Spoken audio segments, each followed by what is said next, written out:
사진 한 장을 준비했는데 한번 보겠습니다.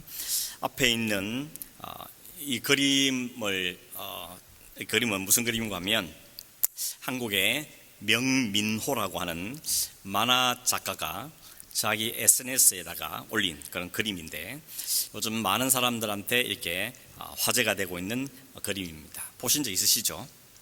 그냥 고개를 끄덕끄덕 하십시오. 그냥 모른 척하고. 앞에 있는 그림은 흑백 그림이죠. 6.25 전쟁 때 튀르키예, 즉 터키에서 한국 전쟁에 참여했던 한 군인이 전쟁의 고아가 되어버린 그 아이를 머리를 쓰다듬어주는 그런 장면이 앞에 있는 그림입니다. 그리고 뒤에 있는 오른쪽 그림은 튀르키예 실종자 수색을 위해서 파견된 한국의 긴급 구호대원이 역시 전쟁터에 알 수 없는 아이를 무릎을 꿇고 그 아이에게 물을 마시는 그런 그림의 내용입니다. 시대도 다르죠. 벌써 얼마나 시간 많이 지났습니까? 6.25 전쟁하고 지금은 시간 차이는 많이 나고 나라도 다르지만 사실은 한 아이를 바라보고 불쌍히 여기는 마음으로 물을 마시게 하고 또 쓰다듬어주는 이런 장면, 이 마음은 서로 통하는 거다, 이런 생각이 들었습니다. 이 그림을 보고 전 세계 사람들의 마음들이 다 뭉클한 이런 마음을 가졌다 그럽니다. 그리고 지금도 엄청난 사람들이 다 좋아요 막 올리고 감동적인 댓글을 막 달면서 이렇게 사람들에게 감동을 주고 있는 그런 그림입니다. 앞에 있는 그림의 주인공은 6.25 전쟁 때 특히 군인으로서 한국 전쟁에 참여했던, 이름이 슐레이만 비르빌레이, 이런 하사 계급단 군인이었습니다. 전쟁에 참여해서 전쟁을 치르는 중에 겨울을 맞이했고 추위에 떨고 있는 한 소녀를 봤는데 이름도 모른다 그러고 집도 모른다 그러고 부모도 어디인지 모르고 이렇게 고아가 되어 있는 한 아이를 보고 이 군인이 마음에 불쌍히 마음이 생겨서 그를 돌보기 시작합니다. 그래서 이 아이에게 같이 데려다가 자기 딸처럼, 딸이라고 부르면서 이 아이를 돌보기 시작한 겁니다. 그러면서 웃는 얼굴이 둥근 달과 같다, 이렇게 해서 그 아이 이름을 터키식으로 달이란 이름 뜻을 가진 이름을 아일라라고 이름을 지어줬다 그럽니다. 그래서 몇 년 동안 이 아이 이름이 아일라고 부르면서 이 군인과 이 아이가 아빠와 딸로서 생활하며 돌봄을 받았다는 것입니다. 전쟁이 끝났죠. 전쟁이 끝나고 이제 고국으로 돌아갈 때가 됐을 때 이 혼자밖에 남은 이 아이를 어떻게 하나 고민하다가 이 아이를 데려갔으면 좋겠다, 이런 마음을 가지고 데려가 보려 여러 차례 시도를 했는데 이 법적으로 허락이 안 되니까 결국은 못 데려갑니다. 보니까 심지어는 큰 가방에 넣어가지고 숨겨가 보려고 이렇게 하게 됐다 그럽니다. 아무튼 이 둘은 결국 헤어질 수밖에 없는 상황이 된 것입니다. 그러다가 오랜 세월이 지나서 한 60년 정도 세월이 지난 다음에 이 하사가 85세가 되었을 때 방송사들과 또 여러 선교 단체 이런들이 동원돼서 결국 이 두 사람을 찾아낸 겁니다. 이 두 사람을 만나도록 자리를 마련해 준 것이죠. 85세가 된 아빠와 이제 60년이 지나서 65세가 된, 그때 5살이었으니까 65세가 된, 이미 이분도 할머니가 되어 있는 그 두 사람이 만난 거죠. 터키 아빠를 만났는데 60년 만에 만나지만 두 사람이 끌어안고 통고하며 반가워하는 그런 역사가 있었다는 것입니다. 이런 이 내용을 갖고 2018년도에 아일라라 하는 이런 영화도 나왔습니다. 혹 보신 분이 있는지 모르겠습니다. 오늘 우리가 살펴보려고 하는 오늘 주제가 이 긍휼이란 주제입니다. 여러분, 긍휼이란 단어를 국어 사전에 찾아보니까 이렇게 되어 있습니다.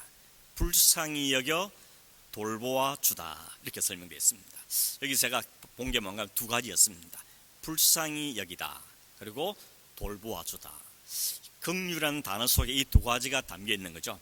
불쌍히 여기는 감정, 공감하는 마음뿐만 아니고 실제로 그 사람을 도와주는 것, 이것이 바로 긍휼이라는 단어가 담고 있는 두 가지 뜻이라는 것을 보게 되었습니다.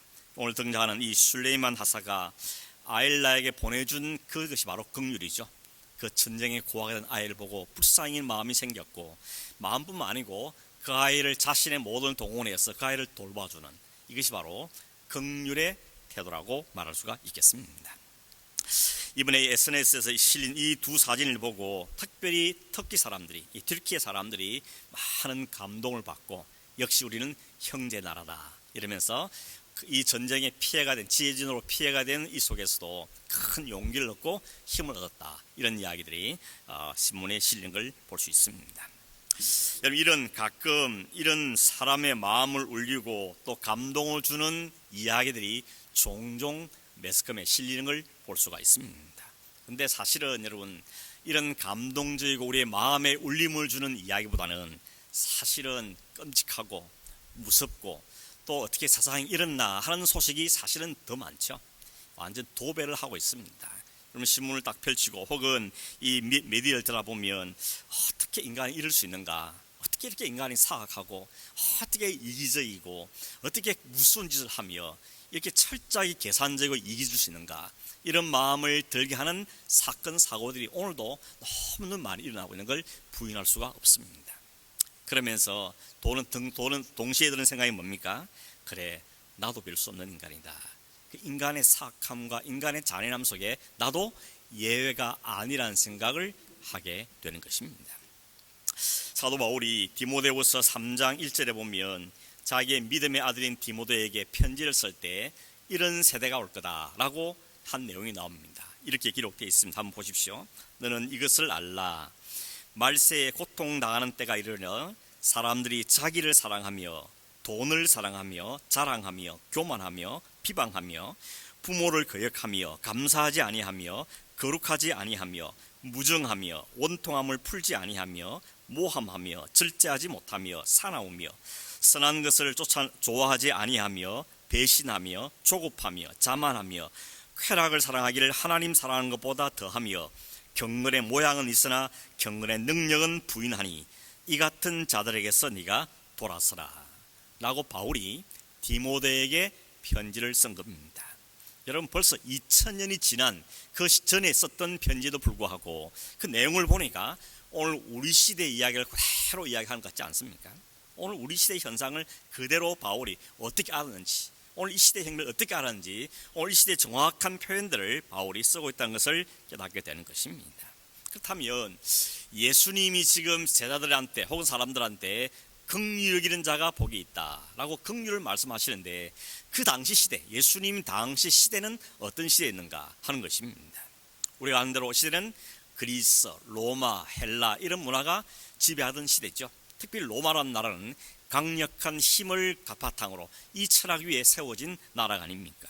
그러다 보니 자연히 무력, 용기, 용맹함, 남자, 힘 이런 것들이 강조되고 있고, 그 반대로 긍휼, 자비, 온유 이런 것들은 유약해 보이고, 그것은 경멸한 시대가 바로 이 시대였다는 것입니다.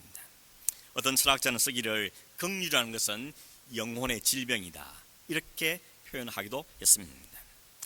누군가가 내게 손을 끼치면 참아주고 양보하고 손해보고 그런 게 아니고, 받은 것에 손해에 몇 배나 더 갚아줘야 그게 남자답고 그게 용맹한 거고 그게 정의다 이렇게 말한 시대가 바로 이러한 시대였다는 것입니다.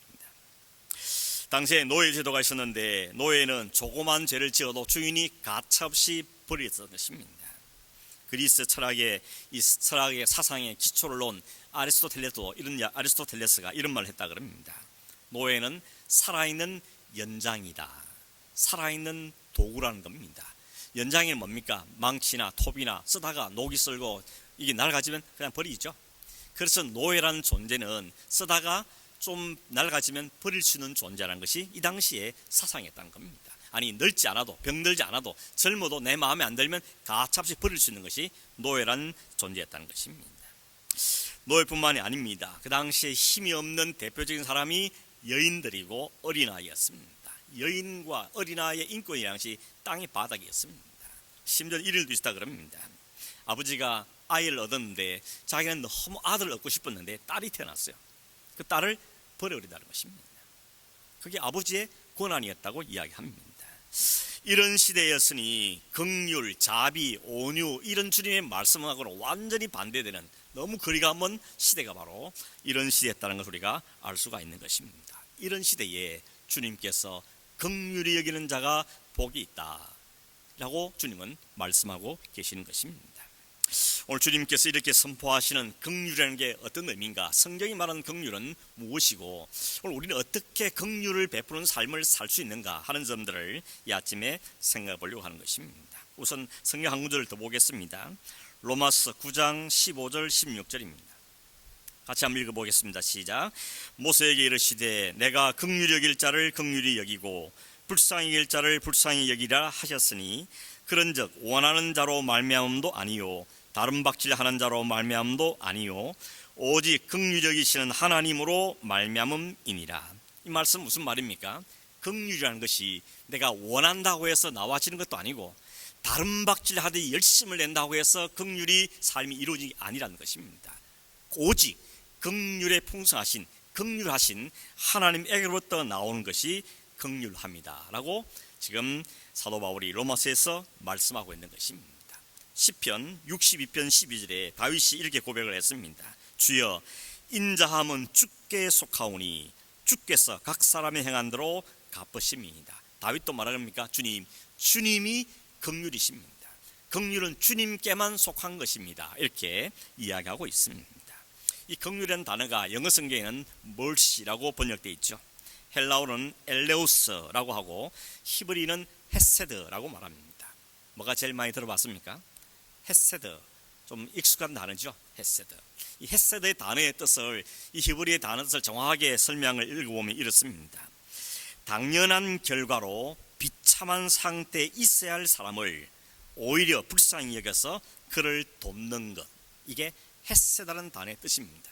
뒤에는 우리가 국어사전 비슷하죠. 불쌍해서 돕는다, 이 말은 좀 비슷한데 그 앞에 전제가 뭔가 하면 당연히 비참해져야 되고 당연히 벌을 받아야 되고 당연히 죽어야 될 사람에게 오히려 불쌍히 여기는 마음으로 돕는 것, 그게 성경이 말하는 헤세드라는 단어가 갖고 있는 의미라는 것입니다.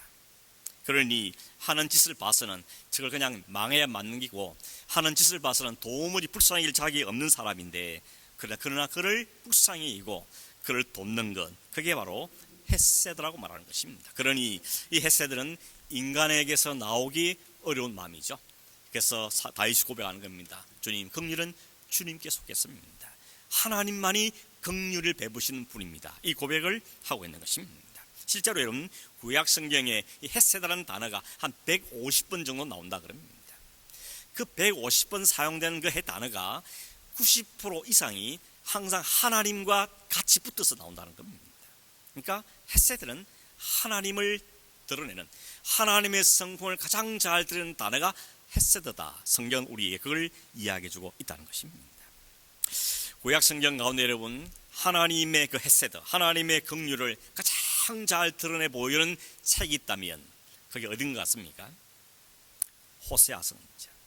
호세아 성경은 여러분 아는 것처럼 호세아라는 선지자가 고멜이라는 창녀와 결혼해서 아들을 낳고 이런 이야기가 주 스토리입니다. 여기 등장하는 호세아는 선지자죠. 그러나 선지자는 하나님을 대신한 역할을 하고 있는 사람이고, 그리고 고멜은 창녀인데 그 고멜은 이스라엘 백성들을 대표하는 역할을 하고 있는 사람으로 하나님이 등장시키고 있는 것입니다. 하나님이 호세아에게 말하죠. 너 가서 저 고멜과 결혼해라. 하나님 어떻게 저 여자 결혼합니까? 저 여자 아시다시피 창녀입니다. 모든 사람이 아는 창녀, 내가 어떻게 저런 여자 결혼합니까? 라고 말할 뻔한데 이 호세아는 하나님의 말씀이기 때문에 순종해서 그 여인과 결혼을 합니다. 근데 우리 그러죠. 재벌은 남 못 준다고. 이 여인은 호세아와 결혼을 함에도 불구하고 호세아를 버리고 또 다른 남자와 눈이 맞아서 도망치고 맙니다. 근데 호세아가 또 가서 그 여인을 데리고 오죠. 이런 이야기가 주 줄거리입니다. 고멜의 역할이 누구 역할이라고요? 이스라엘 백성의 역할입니다. 이스라엘 백성이 자신을 사랑하고 구원하신 하나님을 버리고 딴 남자 우상에게 마음을 주어서 우상을 섬기는 이스라엘 백성의 모습을 이 호세아에 있는 고멜이 대표적으로 역할을 해주고 있다는 것입니다. 이 고멜이 아이를 낳았습니다. 하나님께 이름을 붙여줍니다. 딸을 낳았는데 딸 이름을 뭐라 붙이는가 하면 루하마라고 지으라 그럽니다. 로라는 것은 아니라는 겁니다. 낫이라는 겁니다. 루하마라는 것은 긍휼히 여긴다, 불쌍히 여긴다는 뜻입니다. 그러니까 붙이면 뭡니까? 불쌍히 여기지 않겠다는 겁니다. 긍휼히 여김을 받을 수 없는 자다. 이게 바로 루하마의 뜻입니다. 그 다음에 아들을 또 낳았는데 그 아들 이름은 뭐라고 붙이는 거 하면 로암미입니다. 성이 로시가 말이 아니고 로라는 것은 아니란 뜻입니다. 암미는 백성이라는 뜻입니다. 그러니 뭡니까? 이 백성은 내 백성이 아니다. 이게 하나님의 선포입니다. 이 아들과 딸의 이름을 통하여서 하나님께 이스라엘 백성들에게 무섭게 책망도 하시고 이들의 형편을 드러내는 것입니다. 이 백성은 내 백성 아니다. 이 백성이 하는 짓은 긍휼과 자비를 베풀기 아무 합당하지 않은 그냥 버려야 될 사람들이다. 그것이 이스라엘의 정체다, 실체다 하는 것을 하나님께서 이들의 이름을 통하여서 밝혀주고 계시는 것입니다.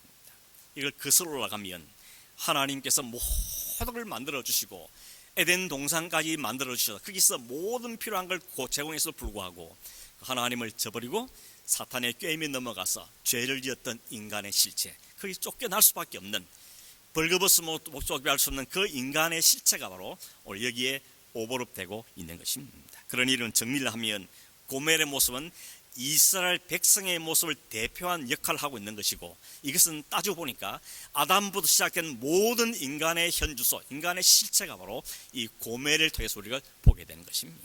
그래서 고멜을 보면서 우리는 누굴 떠올려야 됩니까? 우리 자신을 떠올려야 되는 것입니다. 하나님 앞에서 우리 자신이 바로 이 고멜 같은 사람들이었다는 것입니다. 이 내용들이 1장에 쭉 나오는데 호세 2장에 넘어가면 하나님이 이상한 말씀 하시는 겁니다. 한번 보십시오. 2장 23절 말씀. 내가 나를 위하여 그를 이 땅에 심고 긍휼히 여김을 받지 못하였던 자를 긍휼히 여기며 내 백성 아니었던 자에게 향하여 이르기를 너는 내 백성이라 하리니 그들은 이르기를 주는 내 하나님이라 하리라 하시니라. 그래서 2장 1절에 보면 이름을 바꿔줍니다. 이렇게 바꾸죠. 너희 형제한테는 암미라 하고 너희 자매에게는 루하마라 하게 하라고 이야기합니다. 내 백성 아니라 그랬는데 아니 내 백성이라고 불러주고, 긍휼을 못 받을 자라 했는데 아니 긍휼을 베풀 자라고 이름을 바꾸신다는 겁니다. 여러분, 왜 하나님께 변덕을 부리시는 겁니까? 왜 변덕을 부리십니까? 이것은 변덕이 아니고 하나님의 긍휼인 것입니다. 하나님의 본래 마음이라는 것입니다. 하나님의 본심은 이들을 지극히 사랑하는 것이고 이들을 내 백성으로 끌어안는 것이고 이들에게 모든 주시기를 원하는 것이 하나님의 본심인데, 그 하나님의 본심을 차버리고 자기들 마음대로 갔던 것이 이스라엘 백성의 실체라는 것을 주님은 말씀하고 있는 것입니다. 그런 백성 하나님은 포기할 수 없는 겁니다. 그래서 11장 8절에 보면 하나님이 이렇게 말씀하십니다. 에브라임이여 내가 어찌 너를 놓겠느냐, 이스라엘이여 내가 어찌 너를 버리겠느냐, 내가 어찌 너를 아드마같이 놓겠느냐, 어찌 너를 스보임같이 두겠느냐, 내 마음이 내 속에서 돌이켜 나의 긍휼이 온전히 불붙듯 하도다. 여기 에브라임, 이스라엘은 이스라엘 민족을 이야기하는 거죠. 뒤에 나오는 아드마, 스보임은 어떤 도시인가 하면 소돔과 고모라 성이 하나님의 심판으로 유황불에 멸망당할 때 그때 같이 멸망당했던 주변에 있는 성읍들이 아드마와 스보임입니다. 하나님 이스라엘에서 그렇게 말하죠. 내가 비록 유황불로 진노할 때 이들을 진노했는데 내 백성은 그렇게 할 수 없다는 겁니다. 내 백성은 그렇게 버려둘 수 없다는 겁니다. 그래서 뭐란 말합니까? 내 마음이 긍휼로 불붙듯 하다고 하나님 말씀하고 있는 겁니다. 그들이 하는 꼬라지를 보니까, 하는 모습을 보니까 버리는 게 마땅하고 유황불에 확 그냥 벌을 주는 게 당연한데, 하나님 불붙듯 인한 그 긍휼의 마음 때문에, 그 사랑의 마음 때문에 내가 어찌 그들과 똑같이 취급하겠냐, 내 백성을 어떻게 함께 버리겠냐, 그럴 수 없다. 내 이 불붙던 이 마음 때문에 그들 다시 되돌려 놓겠다. 내 백성으로 만들 것이고 내가 그들을 긍휼을 베풀 거다. 이게 하나님이 담겨 있는 마음이라는 것입니다. 이것이 오늘 죄로 허덕이며 또 죄 아래 있었던 우리들에게 동일하게 베푸시는 하나님의 마음이라는 것입니다. 하나님 오늘도 우리에게 이 마음 좀 알아달라고 우리에게 말씀하십니다. 그래서 부지런히 성경을 보내주시고 성령으로 감동하시면서 너희가 이 마음을 알아달라, 이 마음을 이해해달라고 오늘도 주님은 성령을 통해 우리에게 호소하고 계시는 것입니다. 호세아 3장 2절에 보면 바람이 나서 다른 여자 도망가버린 그 고멜을 다시 찾아오기 위해서 호세아 가서 그 몸값을 지불하고 옵니다. 그때 몸값이 얼마인가 하면 은 15개와 보리 한 호멜 반 이렇게 되어 있습니다. 이걸 계산을 하면 얼마인가 하면 은 30입니다. 은 30 뭐가 떠오르십니까? 다른 여자가 예수님을 팔아 넘길 때 몸값을 받은 게 은 30이었던 것이죠. 뭘 말해줍니까? 예수님께서 죄에 팔리고 이기심에 팔리고 자신의 욕망과 욕심에 팔려서 예수를 팔아버리는 그들의 죄악을 위해서 주님은 오히려 은 30을 대가를 대신 다 지불해 주시고 주님은 우리를 다시 살려내시는 것입니다. 그게 바로 십자가라는 것이죠. 그 십자가에서 하나님, 우리가 담당할 모든 하나님의 공의의 대가를 지불을 다 폐하시고 우리에게 불쌍히 여긴 그 긍휼을 베푸셔서 우리에게 새 생명을 허락해 주신 것이 바로 십자가의 현장인 것입니다. 이게 성경이 말한 긍휼입니다. 그러니 여러분, 누가 우리가 긍휼할 수 있겠습니까? 누가 감히 이 하나님의 긍휼을 흉내라도 내기가 쉽겠습니까? 그러니 이 성경이 말한 긍휼은 세상의 도덕책에서 말한 도덕적으로 말한 그런 구제와 자비와도 훨씬 차이가 나는 그런 깊은 의미를 담고 있는 것입니다. 그러니 우리는 어떻게 그러면 긍휼할 수 있습니까? 어떻게 우리가 긍휼을 베푸는 삶을 살고 긍휼의 삶을 살 수 있겠습니까? 신약성경에 넘어가서 마태복음 9장에 보면 예수님께서 제자들 데리고 길을 가고 있는데 맹인 두 사람, 눈을 보지 못한 두 사람이 예수님 시장을 보고는 소리를 듣고는 달려와서 소리를 지릅니다. 다윗의 자손이여 우리를 불쌍히 여겨 주십시오. 다윗의 자손이여 우리를 불쌍히 여겨 주십시오. 여기 불쌍히 여긴 게 뭡니까? 긍휼을 베풀어 달라는 거죠. 우리에게 긍휼을 베풀어 주십시오. 우리의 자비를 베풀어 주십시오 라고 외칩니다. 이들이 긍휼을 입었습니까? 못 입었습니까? 예수님이 긍휼 베푸시죠. 그들 불러다가 그의 눈을 만져주시고 그의 눈을 뜨게 고쳐주셨습니다. 그런데 주님께서 그런 긍휼 베푸신 이유가 뭐냐? 너무 소리를 지르니까, 너무 간절하게 애절하게 부르니까가 아니고 주님께 이렇게 말씀하시고 그들한테 불러다 이럽니다. 내가 이 일을 능히 할 줄을 너희들이 믿느냐라고 묻습니다. 그랬더니 그들이 대답하죠. 주여, 그렇습니다. 주님께서 능히 우리를 고쳐줄 줄 믿습니다 라고 대답하죠. 그때 주님께서 뭐라는가 하면 너희 믿음대로 될 거다라고 말씀하십니다. 결국 뭡니까? 우리가 하나님께 긍휼을 얻으시는 길은 믿음이라는 것을 주님께서는 말씀하고 있는 것입니다. 한 가지 예를 더 들어보겠습니다. 마태복음 15장에 보면 예수님 이번에는 두로와 시돈 지방으로 가셨어요. 두로와 시돈은 지중해 연안에 있는 이방 도시입니다. 유대인 도시 팔레스타인이 아닙니다. 이방 나라 갔는데 거기서 가나안 여자 한 명이 예수님이 오다는 소리를 듣고는 그 앞에 달려와서 무릎을 꿇고는 간절하게 부탁합니다. 주여, 나를 불쌍히 여겨 주십시오. 내 딸이 흉악하게 귀신에 열려 있습니다. 불쌍히 해달라고 간곡하게 부탁합니다. 예수님이 엉뚱한 대답하시죠. 나는 이스라엘의 잃어버린 자리에서 본을 받았지 다른 데로 본을 받은 적이 없다. 어떻게 자녀의 떡을 취하여서 개한테 주겠냐, 이렇게 말씀하십니다. 이 말은 뭡니까? 유대인들의 일반적인 생각이 유대인 아닌 이방인 된 개와 같다 취급하고 있기 때문에 주님도 꼭 그 이야기를 하고 있는 것입니다. 내가 자녀의 떡을, 자녀의 베풀 좋은 것을 왜 이방인이 주겠냐, 이 말씀을 하신 겁니다. 근데 이 말씀은 얼마나 모멸감 느끼는 말입니까? 기분 나쁜 말입니까? 그런데도 포기하지 않죠. 뭐라 이야기합니까? 주님, 맞습니다. 나는 개 같은 존재가 맞습니다. 그러나 개도 주인의 상에 떨어지는 부스러기는 먹지 않습니까? 그 부스러기 은혜라도 내게 좀 주십시오. 이런 마음으로 부탁합니다. 그럴 때 주님께서 뭐라 그랬죠? 여자여, 내 믿음이 참 크도다. 내 믿음대로 될 거다 라고 주님이 선언해 주신 겁니다. 이 이방 여인 가나안 여인에게 긍휼이 베풀어졌습니다. 그 근거는 뭡니까? 유대인이라는 혈통이 아니고 그가 애절하게 부른 것도 아니고 주님께서 은혜를 주시면 이 은혜가 우리에게 이루어질 것에 대한 믿음이 그에 있었기 때문에 주님은 내 믿음이 참 크다, 그것이 너희 믿음이라고 말씀하시면서 믿음대로 될 것을 말씀해 주시고 있는 것입니다. 여러분, 물론 이 믿음도 에베소의 말씀에 의하면 하나님이 은혜를 주신 선물이라 그러죠. 그러니 처음부터 마지막까지 모든 게 하나님의 은혜인 것입니다. 믿음을 생기게 하는 것도 은혜고, 믿음을 고백하는 것도 은혜고, 그 믿음의 열매를 얻게 되는 것도 은혜고, 그래서 우리는 뭘 해도 하나님께 감사할 수밖에 없게 되는 것이죠.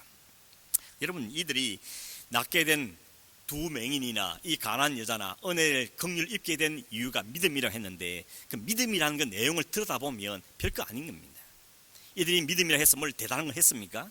뭐 위대한 고백을 했습니까? 그렇지 않습니다. 그저 이들이 한 건 뭔가 하면, 주님, 나는 긍휼이 필요한 사람입니다.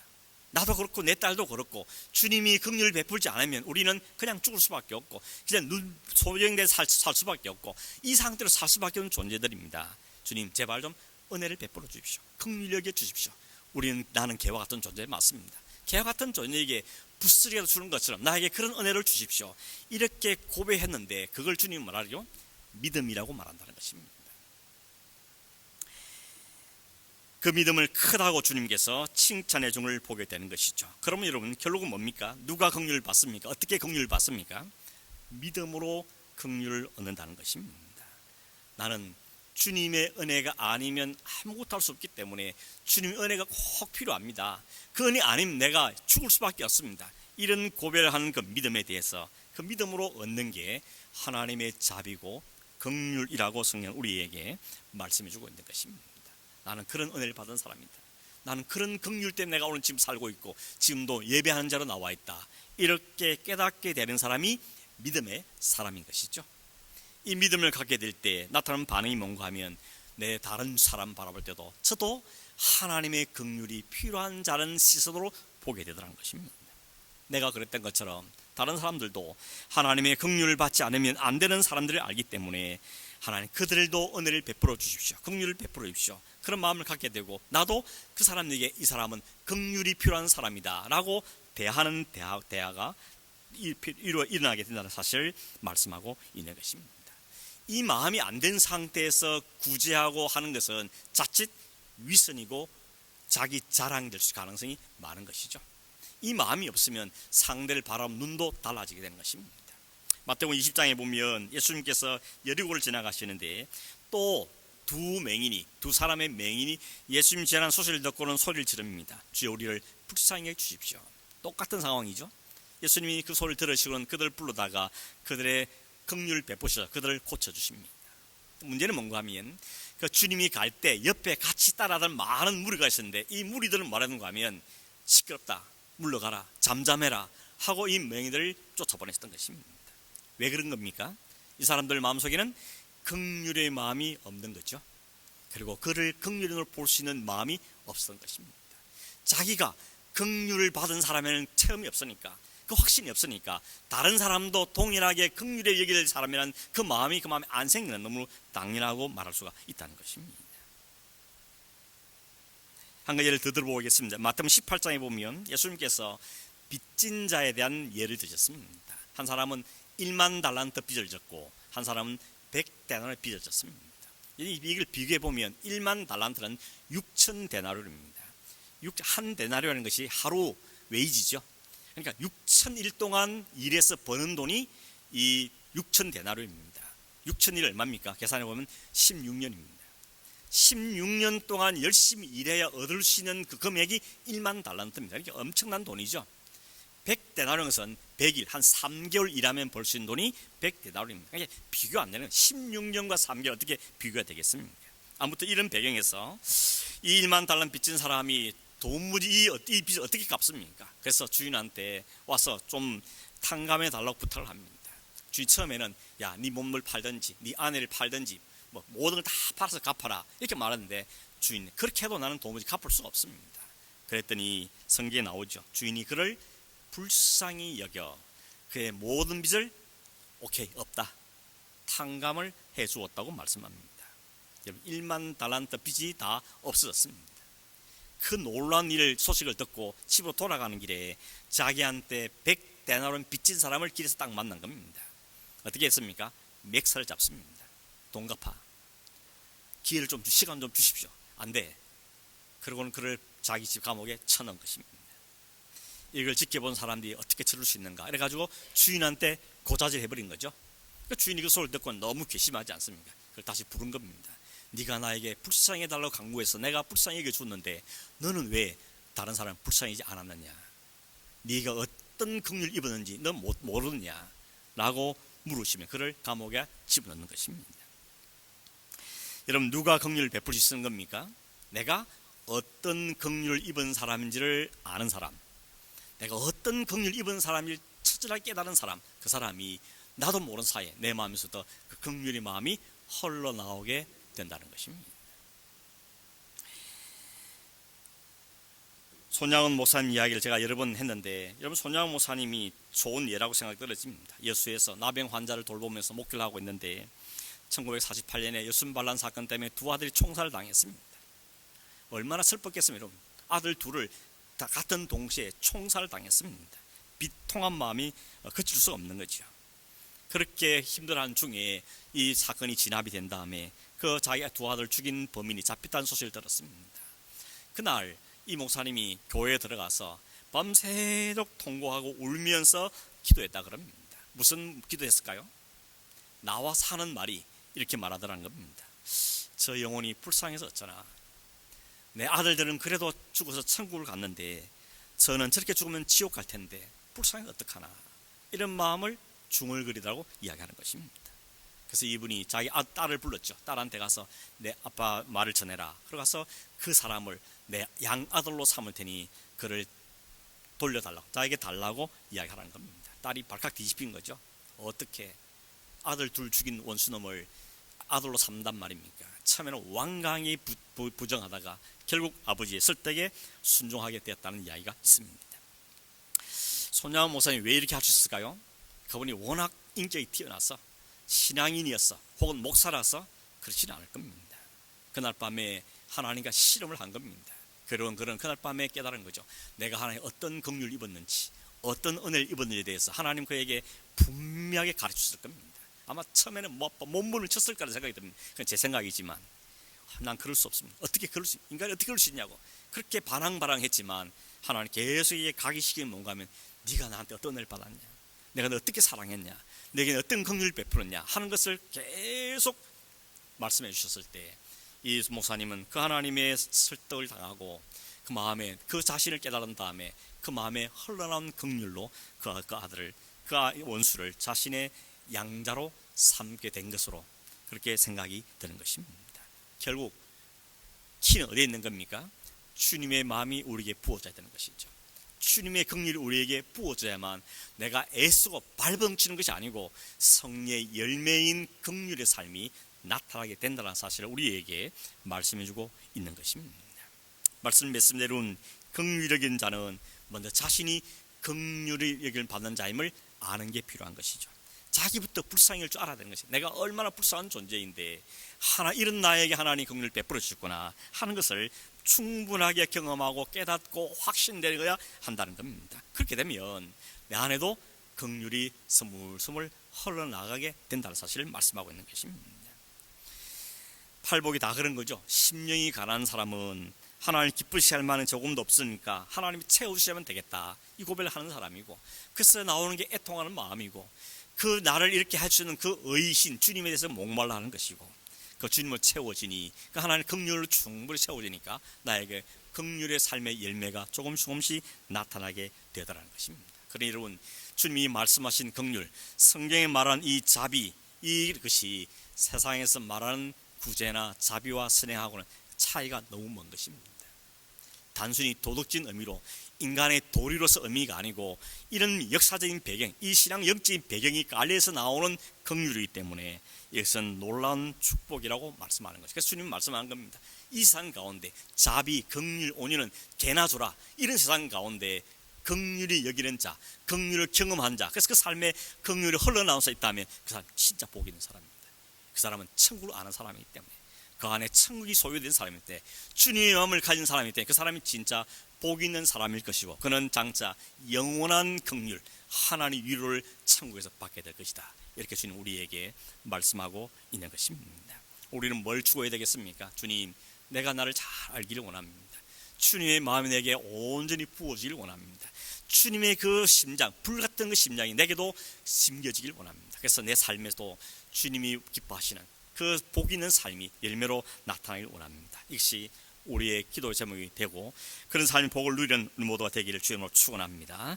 기도하겠습니다. 고마우신 하나님 아버지, 오늘도 우리가 할 수 없는 것들인데, 흉내낼 수도 없는 것들인데 어떻게 일이 이루어지는지 우리에게 말씀해 주시고 우리가 사모해야 될 무엇인지를 알게 하신 것을 감사함을 드립니다. 주님, 그렇습니다. 주님의 마음이, 주님의 심정이, 주님의 그 긍휼하심이 오늘 우리에게도 풍성하게 부어지기를 원하고, 내가 어떤 은혜를 받은 자인지, 어떤 긍휼 가운데 살고 있는지를 분명히 알고 믿음으로 사는 자이 되기를 원하고, 이 은혜 때문에 다른 사람은 그런 시선을 바라보고 그 사람에게도 이 긍휼을 베푸시는 우리의 삶을 사는 저들이 되도록 주님 우리를 이끄시고 인도하여 주시옵소서. 이미 그를 시작하셨사오니 우리 가운데 그 놀라운 열매가 풍성해지도록 우리를 이끌으시기를 간절히 원하옵고 예수님의 이름으로 기도하옵나이다. 아멘.